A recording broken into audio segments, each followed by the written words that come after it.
Hola y bienvenidos a este análisis clínico.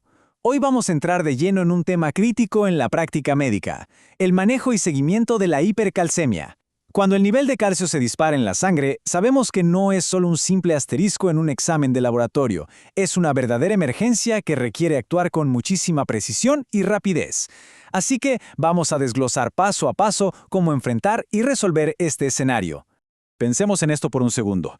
El hueso, que es nuestro gran reservorio de calcio, de pronto comienza a liberar todo su contenido al torrente sanguíneo, o quizás los riñones simplemente fallan en su tarea de excretarlo. ¿El resultado? Un exceso que se vuelve un peligro totalmente silencioso.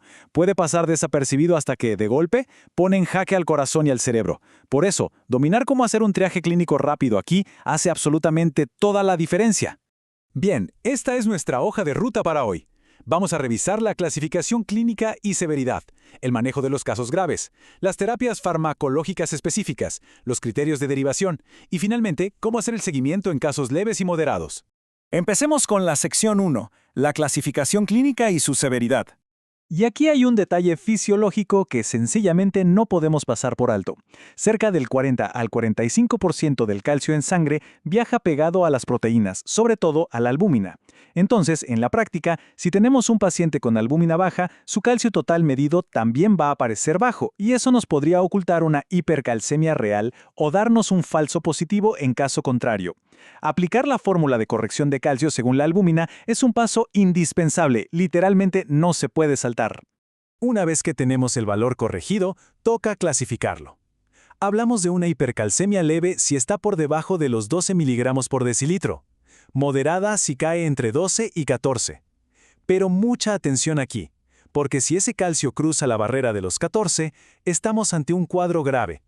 Esto ya es una emergencia médica absoluta y no hay tiempo que perder. Fíjense en cómo cambia la presentación clínica, es interesantísimo. Una hipercalcemia de instalación aguda como la que se suele ver en contextos oncológicos es súper ruidosa. Dispara verdaderas banderas rojas de inmediato, arritmias, acortamiento del QT, letargo, confusión, hasta estupor. En cambio, si vemos los casos crónicos, como un hiperparatiroidismo primario, la historia es muy distinta. Los síntomas pueden ser tan inespecíficos como algo de fatiga o estreñimiento, pasando casi completamente desapercibidos. Pasemos al punto 2, el manejo de la hipercalcemia grave. Para tratar esto de forma efectiva, hay que entender qué está pasando a nivel sistémico. Ese calcio altísimo induce lo que llamamos diabetes insípida nefrogénica. Básicamente, los riñones pierden la capacidad de concentrar la orina. El paciente empieza a orinar muchísimo, lo que lleva a una deshidratación severa. Y aquí viene la gran ironía. Esa misma deshidratación obliga a los riñones a retener todavía más calcio, empeorando el cuadro inicial. Es un círculo vicioso tremendo. ¿Y cómo logramos romper ese ciclo? Bueno, la regla de los 3 pasos en la unidad de cuidados intensivos es nuestra mejor estrategia. Paso 1 y la base de todo. Hidratación agresiva con suero fisiológico para restaurar el volumen y forzar al riñón a excretar ese calcio. Paso 2, frenar la salida de calcio del hueso usando bifosfonatos intravenosos. Y paso 3, la calcitonina, usándola como una terapia puente de acción rápida. Ahora, es momento de derribar un mito clásico en medicina. Por mucho tiempo se creyó que a estos pacientes había que darles sí o sí diuréticos de asa como la furosemida para que orinaran el exceso de calcio. Para nada. Darle un diurético a alguien que ya viene con una deshidratación crítica es echarle leña al fuego. La furosemida no tiene ninguna utilidad demostrada de rutina. Solo se debe considerar si, después de hidratar agresivamente, el paciente desarrolla una sobrecarga de volumen o congestión pulmonar.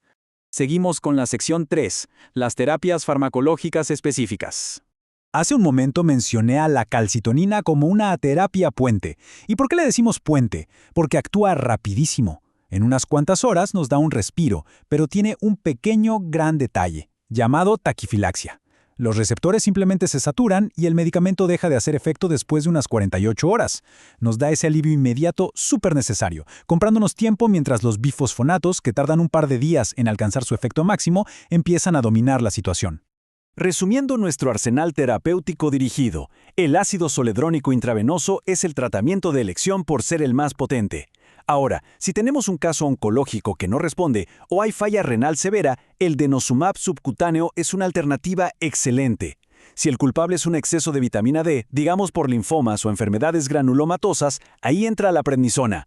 Y por último, si vemos que el calcio supera los 18 miligramos, hay arritmias malignas o insuficiencia renal anúrica, no hay vuelta que darle. La diálisis es nuestra última línea de defensa. Pero ojo, el verdadero arte clínico está en entender por qué subió el calcio en primer lugar. Aquí usamos a la hormona paratiroidea, la PTH, como nuestra brújula. Si el calcio está alto, lo lógico es que la PTH se suprima por retroalimentación negativa, ¿cierto? Entonces, si la medimos y resulta que está normal o incluso alta, el problema radica en la glándula misma, es un hiperparatiroidismo primario. Pero si la PTH está completamente suprimida, por debajo de 20, cuidado. El cuerpo se está defendiendo de una carga masiva de calcio de otro origen y tenemos que investigar urgentemente por una posible malignidad. Vamos al punto 4, los criterios de derivación. En el diagnóstico diferencial, mirar solamente el calcio es quedarse a medias. Analizar cómo interactúan el fósforo y la vitamina D junto con esa PTH es lo que realmente nos da la respuesta exacta. Por ejemplo, en el hiperparatiroidismo primario, mientras el calcio sube, el fósforo baja. Es exactamente este nivel de análisis fino el que permite trazar el plan de acción correcto desde el primer momento.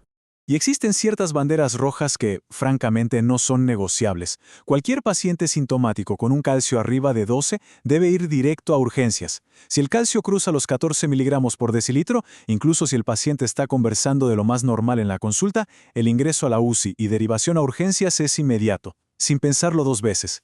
Y ni hablar si vemos un intervalo QT acortado en el electro. Ese corazón está al borde de una arritmia fatal. Hay que derivar sin perder un solo segundo. Y finalmente llegamos a la sección 5, el seguimiento de casos leves y moderados. Obviamente, no todos van directo a cirugía o a cuidados intensivos. En casos asintomáticos o leves, donde el calcio apenas pasa el límite superior y no hay daño a órganos blancos, nuestra labor cambia a la vigilancia activa. Aunque la cirugía no sea el paso a seguir de inmediato, es absolutamente obligatorio monitorear la densidad ósea y la función renal. La idea es prevenir complicaciones a largo plazo. No se puede simplemente enviar al paciente a casa y olvidarse del asunto.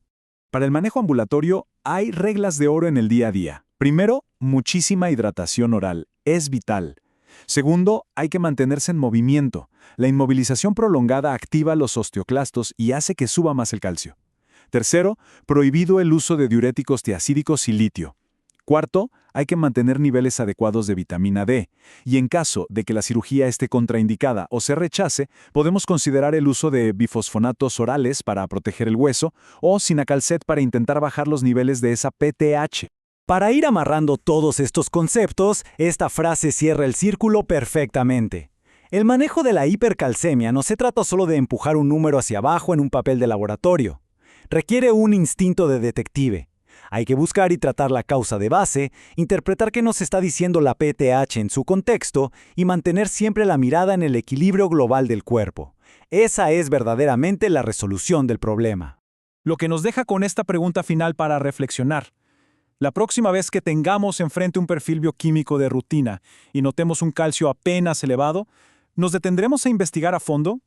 Porque tal vez identificar esos signos sutiles a tiempo hoy sea exactamente lo que prevenga una verdadera crisis neurológica o cardiovascular el día de mañana. Sigamos analizando, sigamos cuestionando todo y nos vemos en la próxima revisión.